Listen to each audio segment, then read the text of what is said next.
Dr. Dyer, I'm very interested in making life easy and enjoyable. How does one distinguish that their service is actually helpful?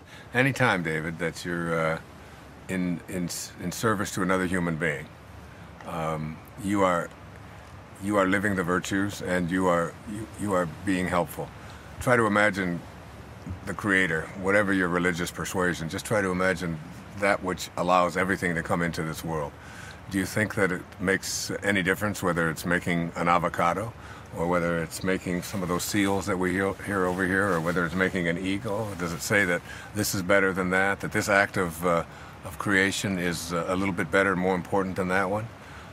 When you're living a God-realized life, every single act that you extend toward other people is an act in which you are living a God-realized life.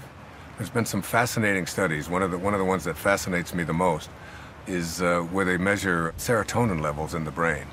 Serotonin is the enzyme in the brain that people take antidepressants in order to stimulate. It's the thing that makes us feel good. It's the feel-good chemical in the brain. And they've done studies in which they've had people showing an act of kindness.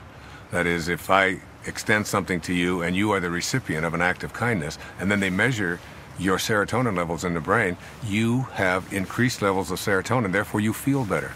And then they've done the same study where they measured the person who was offering the act of kindness, and that person's serotonin levels increased just as much as the person who received it, which is fascinating. But the most fascinating part of that study was they noticed that when people were observing an act of kindness, all it took was to be an observer to it, and your serotonin levels would increase as well.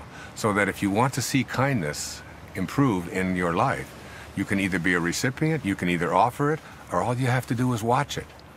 I remember the Dalai Lama once saying at a talk I heard him say, he said that if we were to take every child at the age of 5 and just teach them for 1 hour a week to meditate on compassion, that's all, just to think about compassion for 1 hour a week from the age of 5, that we could end all violence on this planet in 1 generation.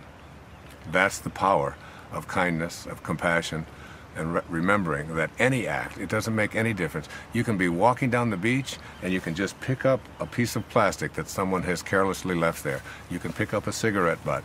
You can help. The other day I was coming out of my hotel, and I was on the 2nd floor, and there was some people that had set their bags out, and there were about 4 of them, and they had to carry them down the steps and over to to their car. And there was an older man there who was going to have to do all of this. And as I was walking down the stairs, I just picked up 2 of the suitcases, and I just walked down the stairs with them, and I put them down. I still haven't forgotten it. I felt good, and telling that story right now means that you're an observer to it as well, and you feel good as well. That's all we have to do. Any tiny little act of kindness is something that puts you in harmony with the Source. The Buddha gift story, if we're all one and the same, how are we free of each other's opinions, bad opinions? My teacher, Abraham Maslow, used to say that to become independent of the good opinion of other people is among the highest qualities of people who reach these levels of higher consciousness, or what we're talking about, the meaning phase of our life, or the afternoon of our life. And most of us get so consumed with what other people think of us. And when Buddha offered that quote, when his devotees said, how can you be so calm in the face of all that criticism? His answer was that question, which was, if someone offers you a gift and you don't accept that gift, to whom does the gift belong? And they all thought about it and then realized that when someone offers you a gift of their opinion, no matter what it is, if you don't accept it, then it doesn't belong to you. And why in the world would you ever be upset about something that belongs to someone else? It's theirs, it's not yours. And that's something that each and every one of us can cultivate. And it goes way beyond just that great spiritual story. It goes into when we put our focus on how much money am I making, or how much prestige do I have, or did I get that promotion, or did I win the game? You know, all of that is really about being dependent upon the good opinion of other people.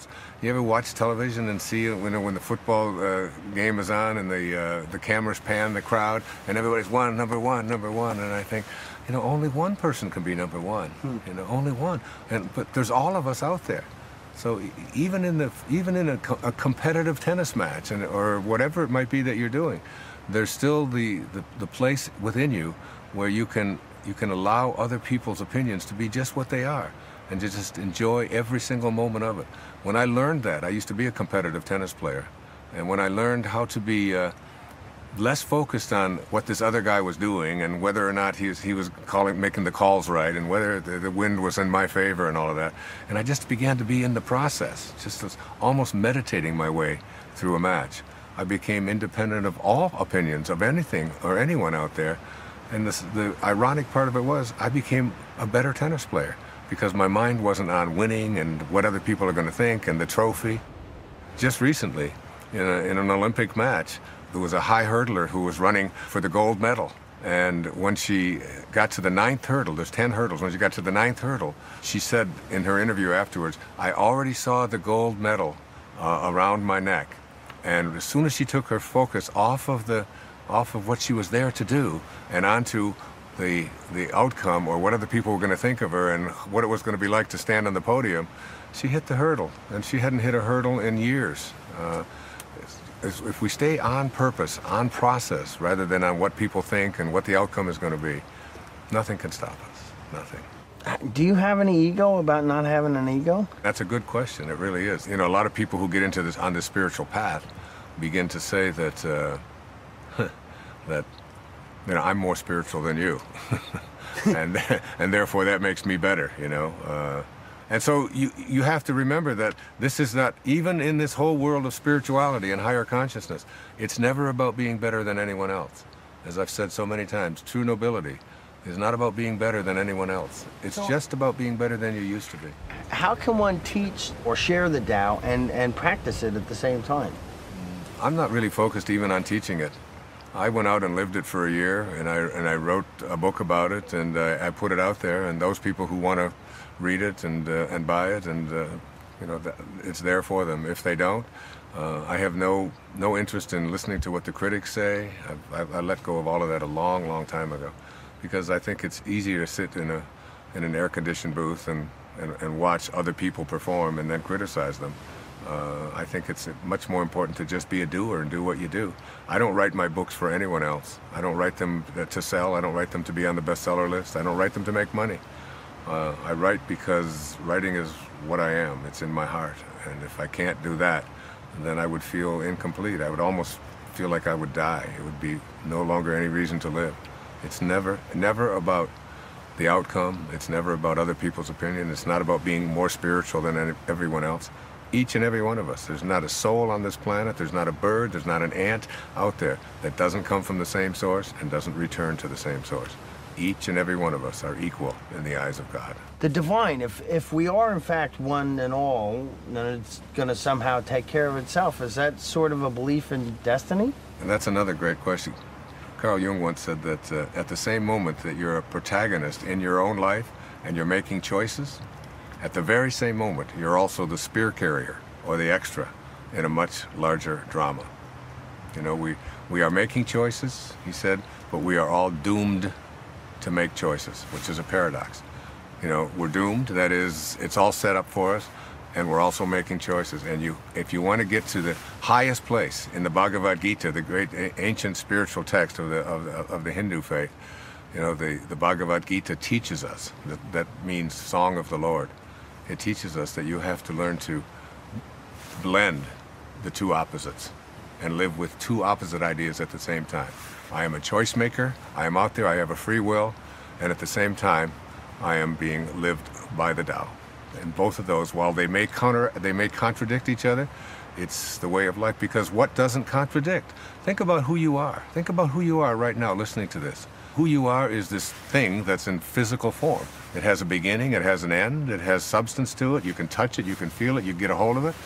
And also who you are is totally and completely invisible. That part of you which is listening to this and processing this and thinking about it and wondering about it is invisible. It has no form. You are form and formless all at the same moment. If I want to just wiggle my finger, it's an amazing thing to be able to just take this finger and wiggle it, because here's the finger and I wiggle it. What makes it wiggle it? You know, you can go inside of my brain and you can find, you know, that which allows it to happen, but you can never find the interior, the invisibleness within each and every one of us that just says, I'm going to wiggle my finger. That's just a thought. It's invisible. You can't get a hold of that. You can't grab that thought. So I am that, and I am also the finger that is wiggling. I'm both. And that paradox is something we all have to learn to live with and stop fighting it. It's just in the way of things. The comedian David Cross said, what does God get out of it? Worship, creation. If it's not too indulgent, can you speculate what you think Source receives from our contribution? There was a great Indian saint who came over to the Western world in the early part of the 20th century. His name was Vivekananda. And he offered this observation, this quote, if you want to understand what God gets out of it and how to get there. He said, go out in the springtime and observe the blossoms on the fruit trees. He said, the blossoms vanish as the fruit grows. So too will the lower self vanish as the divine grows within you. It's like a container. You just let more divinity go in, more service, more living the virtues, more of it. And as you fill yourself with this, rather than the ego and what's in it for me and what can I get, the blossoms vanish, and so too, and the fruit grows, and so too does this false self. It just vanishes. It goes away. The ego goes away, and the divine grows within you. Thank you for the comfort you've given so many with your work and focus. One last question. Can I have some of your old dental floss? Because I want to sell it on eBay. On eBay. As much as you can spare, actually, because absolutely. I'm speculating that a sweater made out of it would go for top dollar. A sweater made of my dental. I like that. I'm going to tell it because I use my belly button lint for that. You know, I got a whole bunch of it saved there.